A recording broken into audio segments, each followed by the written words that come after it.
വരാനിരിക്കുന്ന കാലത്തെ പറ്റി പ്ലാനിങ് അവർ ചെയ്യാറില്ല. മനുഷ്യനാണ് ഈ ത്രികാലജ്ഞാനം. ഇത് മൂന്നിനും കൂടി സംസ്കൃതത്തിൽ ഓരോ അക്ഷരം പറയും. കഴിഞ്ഞുപോയ കാലത്തിൽ ആ എന്നും, നിലവിലുള്ള കാലത്തിൽ ഉ എന്നും, വരാനിരിക്കുന്ന കാലത്തിന് അം എന്നും പറയും. ഇത് മൂന്നും കൂട്ടി വായിച്ചാൽ ആ ഉ അം സമം ഓം പിടിക്കുക. ഇത്രയേ ഉള്ളൂ. ഇതാണ് ഈ കാലബോധത്തിൽ നിന്നാണ് ദൈവബോധം ഉണ്ടായത്. കാലബോധം ഉണ്ടായതാണ് ഈ ലോകം എന്ന ചിന്തയിൽ നിന്നാണ് ഉണ്ടാക്കിയവനാര് എന്ന ചിന്തയുണ്ടായത്. ഉണ്ടായനാണെങ്കിൽ കർത്താവ് വേണ്ടേ, ക്രിയൊക്കെ നടത്താൻ കർത്താവ് വേണ്ടേ? അപ്പൊ ഉണ്ടാക്കിയവനാരാ? അതാണ് ദൈവത്തിലെത്തിയത്. കാലബോധത്തിൽ നിന്നാണ് ദൈവം, പ്രകൃതി, മനുഷ്യൻ എന്ന ചിന്തയുണ്ടായത്. പ്രളയപയോധിയിൽ ഉറങ്ങിയുണർന്നൊരു പ്രഭാമയൂഖമേ കാലമേ, പ്രകൃതിയും ഈശ്വരനും ഞാനും നിന്റെ പ്രതിരൂപങ്ങളല്ലേ എന്നും പാട്ടുണ്ട്. ഈ കാലബോധം മനുഷ്യനേ ഉള്ളൂ. ആ മനുഷ്യൻ കഴിഞ്ഞുപോയ കാലഘട്ടത്തിന്റെ ഓർമ്മകളിൽ നിന്നും അറിവുകളിൽ നിന്നും ഊർജം ശേഖരിച്ച് വർത്തമാന കാലഘട്ടത്തിന്റെ യാഥാർത്ഥ്യങ്ങളോട് ഒരച്ച് കത്തിച്ച് അതിന്റെ വെളിച്ചത്തിൽ ഭാവി കാലത്തെ രൂപപ്പെടുത്തുന്നവനെയാണ് മനുഷ്യൻ എന്ന് പറയുക. അങ്ങനെയുള്ള മനുഷ്യൻ നവനവങ്ങളായിട്ട് പുതുക്കിക്കൊണ്ടിരിക്കണം ഈ ലോകത്തെ. ഉന്മേഷങ്ങൾ വേണം. എന്നാ പണ്ടത്തെ നമ്മുടെ പുരോഹിതന്മാർ പറഞ്ഞു, മരണം വന്നാ മോക്ഷം കിട്ടും, അതുവരെ നീ അടിമയാണ്. മരിച്ചു കഴിഞ്ഞാൽ എല്ലാ മതങ്ങളും മരണാനന്തര ജീവിതത്തെയാണ് ഫോക്കസ് ചെയ്യുന്നത്. മരണം വരും ഒരു നാൾ ഓർക്കുക മർത്യ നീ, അല്ലെ? തൽക്കാല ദുനിയാവ് കണ്ടു നീ മയങ്ങാതെ, എപ്പോഴും മരണം നിൻ കൂടെയുണ്ട് മറക്കാതെ. മന്നവനാട്ടെ യാചകനാട്ടെ വന്നിടുമോടുവിൽ വഞ്ചിത നടുവിൽ. ഇതൊക്കെ മരണമാണ്. ഈ മരണത്തെ പേടിച്ചിട്ടാണ് പലരും ദൈവത്തിൽ അഭയം പ്രാപിക്കുന്നത്. നിങ്ങൾ നോക്കിയട്ടെ, കമ്മ്യൂണിസ്റ്റ് പാർട്ടിയിലെ ജാഥ നടക്കുമ്പോൾ സന്ധ്യാസമയമായി റോഡിന്റെ അരികിൽ ഏതെങ്കിലും ഒരു വീട്ടിന്റെ മുറ്റത്തോ അല്ലെങ്കിൽ അമ്പല മുറ്റത്തോ ഒരു വിളക്ക് കണ്ടെങ്കിൽ ഇൻകുലാബ് സിന്ദാബാദ് എന്ന് വിളിക്കുന്നതിന്റെ ഇടയിൽ കുറെ ആളുടെ ഇങ്ങനെയാക്കുന്നു. കേട്ടില്ല അല്ലേ? എന്തിനാണ് ഇങ്ങനെയാക്കുന്നതെന്ന് അറിയാവോ? അഥവാ മരിച്ചിട്ട് അങ്ങ് എത്തിയാൽ, ആടെ എത്തിയാൽ ജില്ലാ സെക്രട്ടറിന്റെ കത്തെടുക്കൂലല്ലോ. ആടെ എന്തൊക്കെ ആവശ്യം വന്നു നിൽക്കട്ടെ എന്ന് വിചാരിച്ചിട്ടാ. മരിച്ചു കഴിഞ്ഞാൽ എന്താണെന്ന് അറിയാത്തതിനെ അജ്ഞാതമായ ഒരു കാര്യത്തെ ഉപയോഗിച്ചിട്ട് ജ്ഞാതമായിരിക്കുന്ന ഈ ജീവിതത്തെ ചൂഷണം ചെയ്തു. ആടെ ഇത്ര നേർച്ച കൊടുക്കണം, ഇവിടെ ഇത്ര പശുവിനെ കൊടുക്കണം, ആടെ അത്ര സ്വർണം കൊടുക്കണം, ആടെ ഇത്ര വഴിപാട് കഴിപ്പിക്കണം എന്നൊക്കെ പറഞ്ഞ് ജീവിതത്തെ തകർത്തു കളഞ്ഞു. അങ്ങനെ ഈ ജീവിതത്തിന് വികാസം ഉണ്ടായില്ല. അവനവന്റെ ഉള്ളിലുള്ള ശക്തി, അതാണ് ധിയോ യോന പ്രചോദയാ. ധീ എന്ന് പറഞ്ഞാൽ ബുദ്ധി. എന്റെ ഉള്ളിൽ ഒരു ബുദ്ധിയുണ്ട്, അതിന്റെ പ്രചോദനമായിട്ട് വെളിച്ചമേ മാറൂ എന്ന് പറഞ്ഞാൽ പുറത്ത് വെളിച്ചം തരുന്ന സൂര്യ, നീ അകത്ത വെളിച്ചമായി മാറൂ എന്ന്. മെയ് 4 വരെ പുറത്ത് വെളിച്ചം തരുന്ന ആളെ കൃഷ്ണൻകുട്ടി എന്ന് പറയും, അകത്ത് വെളിച്ചം തരുന്ന ആളെ ശിവൻകുട്ടി എന്നും പറയും. മനസ്സിലായോ? മെയ് 4 ശേഷം ആരാ നമുക്കിപ്പോ പറയാൻ പറ്റില്ല. മെയ് 4 വരെ പുറത്ത് വെളിച്ചം തരുന്ന ആള് കൃഷ്ണൻകുട്ടി, ഇലക്ട്രിസിറ്റി മന്ത്രി ആരാ? കൃഷ്ണൻകുട്ടി. അകത്ത് വെളിച്ചം തരുന്ന ആള് വിദ്യാഭ്യാസ മന്ത്രി ആരാ? ശിവൻകുട്ടി. പിടികിട്ടിയ? പുറത്ത് വെളിച്ചു, അകത്ത് വെളിച്ചു. ഈ അകത്ത വെളിച്ചത്തിന്റെ വികാസം ജപവും ധ്യാനവും പൂജയും ഹോമവും സത്രങ്ങളും നടത്തിയിട്ട് മനുഷ്യന്റെ അധ്വാനവും ചിന്തയും പൂർണ്ണമായി പണ്ടത്തതിൽ കെട്ടിയിട്ട് കളഞ്ഞു. പുതിയതിലേക്ക്, പ്രതിഭയിലേക്ക് ഉയർത്തിയെടുക്കാൻ കഴിഞ്ഞില്ല. കാളിദാസൻ ലോകം അറിയപ്പെടുന്ന മഹാപ്രതിഭയായിരുന്നു. എന്നാൽ ആ പ്രതിഭയ്ക്ക് തുടർച്ചയായിട്ട് ഭാരതത്തിൽ മഹാനാടകകൃത്തുക്കൾ ഉണ്ടായില്ല. ഭാസൻ ഉണ്ടായിരുന്നു, മൃച്ഛകടികം എഴുതിയ ആളുണ്ടായിരുന്നു, കുറച്ച് നാടകക്കാരൊക്കെ ഉണ്ടായിരുന്നു. പിന്നീട് അത് തടയപ്പെട്ടു. കാരണം രാജാവിനെ പുകഴ്ത്തി എഴുതിയാൽ മാത്രമേ സമ്പത്ത് കിട്ടൂ. ദീപസ്തംഭം മഹാചര്യം, നമുക്കും കിട്ടണം പണം. അതാണ് മാഘം എന്ന കാവ്യം എഴുതിയ ആ കവി പട്ടിണി കിടന്നിട്ടാ മരിച്ചത്. മരിക്കാൻ നോക്കുമ്പോ ഒരു വൃക്ഷച്ചുവട്ടിൽ ഇരുന്നിട്ട് അയാളുടെ കയ്യിൽ മാഘത്തിന്റെ പ്രതിയും അതിന്റെ അടിയിൽ ഒരു അഡീഷണൽ കോപ്പിയും വെച്ചിരുന്നു. ആ കോപ്പിയിൽ എഴുതി വെച്ചു, ന ഭുജ്യതേ വ്യാകരണം ചുത്താതുരൈ പിവാസിതോ കാവ്യരസോ നബീയതേ. ന വിദ്യയാകേന ഗതിദ്രുതം കുലം ഹിരണ്യമേവാർജയാ നിഷ്ഫലാകല. വിശക്കുന്നവന് വ്യാകരണം വിശപ്പ് മാറ്റുന്നില്ല, ദാഹിക്കുന്നവന് കാവ്യരസം ദാഹം മാറ്റുന്നില്ല, വിദ്യ കൊണ്ട് കുലത്തെ പുനരുദ്ധരിക്കാൻ കഴിയുന്നില്ല. അതുകൊണ്ട് പണമുണ്ടാക്കിക്കൊള്ളുക, കല കൊണ്ട് കാര്യമില്ല.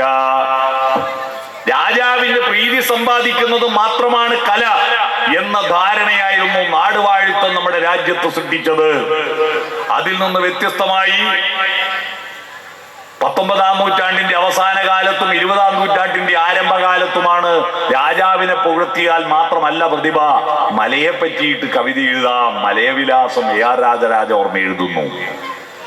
വിരിഞ്ഞു നിൽക്കുന്ന പൂവിനെ കുറിച്ച് വർണ്ണിച്ചാൽ മാത്രം പോരാ, വീണ് കിടക്കുന്ന പൂവിനെ കുറിച്ച് വർണ്ണിച്ചാലും കവിതയാവും. കുമാരനാശാന്റെ ഹാ പുഷ്പമേ അധിക തുംഗപദത്തിലെത്ര ശോഭിച്ചിരുന്നൊരു രാജ്ഞി കണക്കേ നീ എന്ന വീണപൂവുണ്ടാവുന്നു. മനുഷ്യന്റെ പട്ടിണിയെ കുറിച്ച്, തൊഴിലില്ലായ്മയെ കുറിച്ച്, ദാരിദ്ര്യത്തെ കുറിച്ച് പാട്ടുകൾ ഉണ്ടാവുന്നു. തുലാഭാരം എന്ന് പറയുന്ന KPSCയുടെ നാടകം സിനിമയാക്കിയിട്ടുണ്ട്. ആ സിനിമയിൽ നായകനായിട്ട് അഭിനയിച്ചത് നസീറാണ്, നായികയായിട്ട് ശാരദയും. അതിലൊരു രംഗം ഓർമ്മയുണ്ടോ? ഓണമായി, ഒരു കുഞ്ഞുണ്ടായതിനു ശേഷമുള്ള ആദ്യത്തെ ഓണമാണ്. ഓണത്തിന് കുഞ്ഞിനൊരു കുപ്പായം വാങ്ങണമെങ്കിൽ, വീട്ടിലൊരു പായസം വെക്കാൻ, ഒരു സദ്യ ഒരുക്കാൻ എന്തെങ്കിലും വേണമെങ്കിൽ കയ്യിൽ കാശില്ല. കയർ ഫാക്ടറിയിൽ ബോണസിന് പോകുന്നു നസീർ. കാണുന്ന കാഴ്ച ഞെട്ടിക്കുന്നതായിരുന്നു. ഫാക്ടറി പൂട്ടി, മുതലാളി സ്ഥലം വിട്ടിരിക്കുന്നു, ബോണസും ഇല്ല, ഇനി പണിയുമില്ല, അമ്മാസത്തെ കൂലിയുമില്ല. നിരാശനായിട്ട് സങ്കടത്തോടു കൂടിയിട്ട് വീട്ടിലേക്ക് വരുമ്പോ ഭാര്യ ശാരദ കുട്ടിയെ തൊട്ടിലിട്ടിട്ട് ഭർത്താവ് ഓണവിഭവങ്ങളുമായി വരുമെന്ന പ്രതീക്ഷയിൽ ശാരദ പാടുന്ന ഒരു പാട്ടുണ്ട്, ഓർമ്മയുണ്ടോ? ഓമനത്തിങ്കളിനോണം പിറക്കുമ്പോൾ താമരക്കുമ്പിളിൽ പനി നീര്. അപ്പൊ ഭർത്താവിന്റെ മറുപടി, ഓണം പിറന്നാലും ഉണ്ണി പിറന്നാലും ഓരോ കുമ്പിൽ കണ്ണീര്, മണ്ണിലോരോ കുമ്പിൽ കണ്ണീര്. പിന്നെയും ഭാര്യ സ്വപ്നങ്ങൾ മെനയുന്നു. വൃശ്ചിക മാസത്തിൽ മാനത്തെ കുഞ്ഞിന് വെള്ളോട്ട് പാത്രത്തിൽ പാൽ കഞ്ഞി. അപ്പൊ ഭർത്താവിന്റെ മറുപടി, കണ്ണീരുപ്പിട്ട് കാണാത്ത വറ്റിട്ട് കർക്കിടകത്തിൽ കരിക്കാടി, കർക്കിടകത്തിൽ കരിക്കാടി. സ്വപ്നവും യാഥാർത്ഥ്യവും തമ്മിൽ ഒരു ബന്ധവുമില്ല. എന്തുണ്ട് സൊല്യൂഷൻ? തൊട്ടിലിൽ കിടക്കുന്ന കുട്ടിയിൽ പ്രതീക്ഷ അർപ്പിച്ചിട്ട് ആ അമ്മ പറയാ, മോനെ ഒന്നുറങ്ങൂ, ഒന്നുറങ്ങൂ, പൊന്നുഷസ് കണി കണ്ടുണരാൻ, ഒന്നുറങ്ങൂ. ഒരു പുതിയ പ്രഭാതം കണി കണ്ടുണരാൻ. നാടുവാഴിത്തത്തിന്റെയും ജാതി വിവേചനത്തിന്റെയും ഐത്തത്തിന്റെയും അനാചാരത്തിന്റെയും അന്ധകാരത്തിൽ നിന്ന് മോചിതരായി ഒരു പുതിയ സുപ്രഭാതം കണ്ടുണരാൻ, മോനെ നീ ഉറങ്ങി ഉണരൂ എന്ന് പാടി ഉറക്കി ആ കുട്ടി സ്കൂളിൽ പോയി അക്ഷരം പഠിച്ചു. കേരളത്തിലും ഇന്ത്യയിലും ലോകത്തുമുള്ള പുതിയ പുതിയ പുസ്തകങ്ങൾ വായിച്ചു, തത്വശാസ്ത്രങ്ങൾ വായിച്ചു. അവൻ പുസ്തകത്തിലൂടെ ഊളിയിട്ടു. നിങ്ങൾ ആലോചിച്ച് നോക്ക്, രാജാക്കന്മാർ അമ്പലങ്ങളിൽ രാമായണ പാരായണം നടത്തുക എന്നല്ലാതെ പുതിയൊരു പുസ്തകം വായിക്കുവോ? ഇപ്പൊ കർക്കിടക മാസത്തിൽ രാമായണ പാരായണം നടത്തുന്ന കണ്ടിട്ടുണ്ടോ? കർക്കിടകം 31-ാം തീയതി ഇത്യധ്യാത്മ രാമായണേ ഉമാമഹേശ്വര സംവാദേ യുദ്ധകാന്ഡം സമാപ്തം എന്ന് പറഞ്ഞ് പൂട്ടിയാ പിന്നെ അടുത്ത 11 മാസം ഒരു അക്ഷരം വായിക്കാത്ത ടീമായി വരും. ഒന്നും വായിക്കൂല. അത് മാത്രം വായിച്ചാ മതിയോ? അത് വായിക്കണ്ടെന്നല്ല, അത് വായിക്കണം. അത് വായിച്ചാ പോരാ. ആ രാമായണം എഴുതിയിട്ട്, അധ്യാത്മ രാമായണം എഴുതിയിട്ട് 104 കഴിഞ്ഞു. അതിനുശേഷം എത്രയെത്ര പുസ്തകങ്ങൾ വന്നു, പുതിയ പുതിയ സത്യങ്ങൾ ബോധ്യപ്പെട്ടു. അതിനെക്കുറിച്ചൊന്നും അറിയേണ്ടതില്ല. എനിക്ക് പഴയ രാമായണം മതിയോ? പോരാ. പുതിയത് കണ്ടെത്തണം. ദൈവത്തിലൂടെ മോക്ഷം കിട്ടിയ പോരാ, മാടൻ ദൈവത്തിന് മോക്ഷം വേണം. ആ ഒരു പുതിയ ചിന്താഗതിയാണ് മാടൻ മോക്ഷം എന്ന നാടകത്തിലൂടെ ഈ കേരളത്തിന്റെ മുന്നിൽ മാഷ് അവതരിപ്പിച്ചത്. അതൊരു പുതിയ ചിന്താഗതിയാണ്. ആ പുതിയതൊന്നും ചിന്തിക്കാൻ അനുവദിക്കാതെ പഴയ സങ്കല്പങ്ങളുമായി പോയ ഒരു നാടായതുകൊണ്ടാണ് നമ്മുടെ രാജ്യം തകർന്നു പോയത്. അതിൽ നിന്ന് മോചിതരാകുന്ന പുതിയത് പഠിക്കാൻ എവിടെ തയ്യാറാവുന്നോ, പുതിയ സർഗാത്മകതകൾ എവിടെയുണ്ടാവുന്നുവോ അവിടെയാണ് സമൂഹം പുരോഗതി പ്രാപിക്കുന്നത്. കേരളത്തിന്റെ മാറ്റം എന്താ? കേരളത്തിന്റെ മാറ്റം, കേരളത്തിൽ 10,000 വായനശാലകളുണ്ട്. ഇന്ന് പുസ്തക ദിനമാണ്. 10,000 വായനശാലകളുണ്ട് എന്നതാണ് കേരളത്തിന്റെ പ്രത്യേകത. എന്നാൽ ആ 10,000 വായനശാലകളെക്കാൾ കൂടുതൽ 2,70,000 അമ്പലങ്ങളുണ്ട്. ഈ അമ്പലങ്ങളിൽ ഉത്സവങ്ങൾ നടക്കുമ്പോൾ ആ ഉത്സവ സ്ഥലങ്ങളിലെല്ലാം ഒരു പുസ്തക സ്റ്റാൾ ഉണ്ടാക്കിയെടുത്തെങ്കിൽ എത്ര മാറ്റമുണ്ടാകുമായിരുന്നു നമ്മുടെ നാട്ടിൽ. സായാഹ്നങ്ങളിൽ ചെറുപ്പക്കാർ വായനശാലകളിലേക്ക് പോകുന്നുണ്ടോ? അപൂർവമാണ്. ആരും പോകുന്നില്ലെന്ന് ഞാൻ പറഞ്ഞില്ല, കുറച്ചാളൊക്കെ പോകുന്നുണ്ട്. പക്ഷെ ഭൂരിപക്ഷം ചെറുപ്പക്കാരും ഏതെങ്കിലും ഒരു മതിലിന് കുമ്പളങ്ങ ചാരി വെച്ച പോലെ ചാരി വെച്ചിട്ട് അവര് പുതിയ പുതിയ റീലുകളും പുതിയ പുതിയ ഗെയിമുകളിലേക്ക് നോക്കുന്നു. അവർ പുതിയ പുതിയ ഭക്ഷണ സാധനങ്ങൾ തേടി അലയുന്നു. അജിനോമോട്ടോ, മസാല കൂട്ടോ തേടി അലയുന്നു. പണ്ടൊക്കെ പട്ടിണിയായിരുന്ന കാലത്ത്, ഞങ്ങളൊക്കെ സ്കൂൾ പഠിക്കുന്ന കാലത്ത് സ്കൂൾ പോയത് തന്നെ ആർത്തി കൊണ്ടാ. ഉപ്പുമാവ് കിട്ടുമെന്ന് വിചാരിച്ചിട്ടാ. അന്ന് വീട്ടിൽ പട്ടിണിയായിരുന്നു. ഇന്ന് അങ്ങനെ ഒരു പട്ടിണി ഒരു വീട്ടിലും ഇല്ല. പക്ഷെ പട്ടിണി ഇല്ലാഞ്ഞിട്ടും ആർത്തി കൂടുന്നത് എന്തേ? ഗൗരവതരമായി നമ്മൾ പരിശോധിക്കണം. കുട്ടികൾക്ക് മാത്രമല്ല, മുതിർന്നവർക്കും ആർത്തിയാണ്.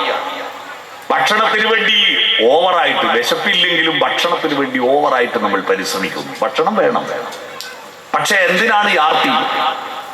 ആ ഭക്ഷണത്തിന് വേണ്ടി തേടി അലയുമ്പോ, ആ റീലുകൾ തേടി അലയുമ്പോ, ഒരു വായനശാലയുടെ വരാന്തയിൽ ഒരു കവിതയെക്കുറിച്ച് ചർച്ച ചെയ്യാൻ നമ്മുടെ വീടിന്റെ സാഹചര്യം മാറ്റിയെടുത്തോ? നമ്മുടെ കുട്ടികൾ മയക്കുമരുന്നിനും മദ്യത്തിനും അടിമയാകുന്നതിന് ഉത്തരവാദി ചെറുപ്പക്കാരല്ല.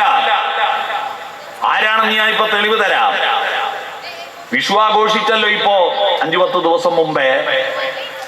ആ വിഷു ആഘോഷത്തിനായിട്ട് പട്ടണത്തിൽ പോയിട്ട് ഒരുപാട് ഭക്ഷണ സാധനങ്ങളും പടക്കമൊക്കെ വാങ്ങി ഒരു 5-10,000 ഉറുപ്പ്യ ഒരു ശരാശരി ഒരു കുടുംബം ചെലവഴിക്കും.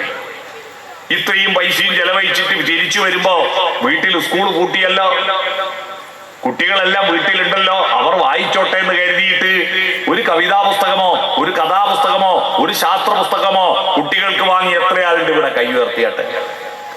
വിഷുവിന് പോയിട്ട് സാധനം വാങ്ങി വരുമ്പോ 2 പുസ്തകം വാങ്ങിയവർ എത്ര പേരുണ്ട്? കൈ ഉയർത്തു. ആരും ഉയർത്തിയിട്ടില്ല. നിങ്ങൾ വിഷുവിന് വാങ്ങിയ തിന്നേണ്ട സാധനം ഏപ്രിൽ 15-നായിരുന്നു ഇക്കൊല്ലം വിഷു. ഏപ്രിൽ 16-ന് രാവിലെ ഫ്ലഷ് അമർത്തിയപ്പോ പാതാളത്ത് പോയില്ലേ? എന്നാ പുസ്തകം അവിടെ കിടക്കൂലേ? ഞാനിവിടെ വന്നപ്പോ നായനാർ വായനശാലയുടെ പുസ്തക പ്രദർശനം ഉണ്ടായിരുന്നു. അവിടെ കുട്ടികളെ നിർത്തി എന്നത് വളരെ മനോഹരമായ കാഴ്ചയായിട്ട് ഞാൻ കണ്ടു. ചെറുപ്പക്കാർ വായിക്കണ്ടേ? പുതിയത് അന്വേഷിക്കണ്ടേ? അപ്പൊ ചൂരല് തിരിച്ചു കൊണ്ടുവരണം. സ്കൂളുകളിൽ നിന്നെല്ലാം ചൂരൽ എടുത്തുപോയി. പല മാഷന്മാരും രക്ഷിതാക്കളും കുട്ടികൾ കുരുത്തക്കേട് കളിക്കുമ്പോൾ പറയും ചൂരല് തിരിച്ചു കൊടുക്കണം മാഷന്മാർക്ക്. ഞാനും പറയാ ചൂരല് തിരിച്ചു കൊണ്ടുവരണം. കുട്ടികളെ അടിക്കാനല്ല, ഒരു പുസ്തകം വാങ്ങ കൊടുക്കാത്ത ഇവിടെ ഇരിക്കുന്ന അച്ഛനമ്മമാരുടെ ചണ്ണക്ക് കിട്ടണം ചൂരൽ കൊണ്ടടി. കല്യാണം കഴിഞ്ഞാൽ ഒരു പുസ്തകം വായിക്കൂല. വായിക്കോ? കല്യാണം കഴിഞ്ഞാൽ പിന്നെ ഉണ്ണുക, ഉറങ്ങുക, ഉണ്ണി ഉണ്ടാക്കുക, വിസർജിക്കുക. നമ്മുടെ വീടെന്താ? നമ്മുടെ കുട്ടികളെല്ലാം നല്ല സമർത്ഥരാണ് കേട്ടോ, നന്നായി പഠിക്കുന്നുണ്ട്. നമ്മുടെ 10 ഇരട്ടി ബുദ്ധിയാ കുട്ടികൾക്ക്.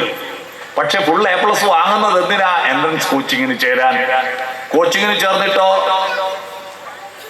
ചേർന്നിട്ട് റാങ്ക് ലിസ്റ്റിൽ പേര് വരും. റാങ്ക് ലിസ്റ്റിൽ പേര് വന്നിട്ടോ പ്രൊഫഷണൽ കോഴ്സിൽ ചേരും.